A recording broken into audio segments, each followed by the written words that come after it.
छत्रपती संभाजीनगर शहरात बकरी ईद सणाच्या पार्श्वभूमीवर शहर पोलीस शांतता समितीची बैठक संपन्न झाली आहे। यावेळी पोलिसांनी महत्त्वाची माहिती दिली आहे। बघूयात।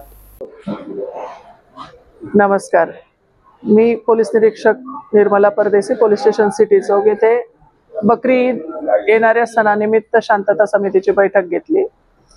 शहरात मी सर्व मुस्लिम बांधवांना बकरी ईद सणानिमित्त खूप खूप शुभेच्छा देते।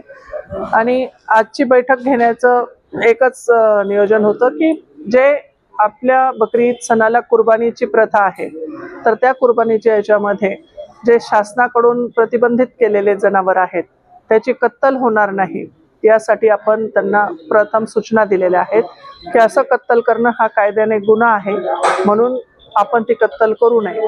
एवढ्या सूचनांसाठी आपण हे केलेलं आहे। छोट्याशा याच्यावरून घटना घडते, म्हणून सर्व शहरान मला एकच संदेश द्यायचा आहे की जी शासनाने बंदी केलेली आहे त्या जनावरांची कत्तल कृपया कोणी करू नये। आणि आपले शहर हे शांतताप्रिय शहर आहे, कुठलाही कायदा व सुव्यवस्थेचा प्रश्न उद्भवणार नाही, यासाठी सर्व जनतेने सहकार्य करावं, एवढीच मी विनंती करते आणि माझे दोन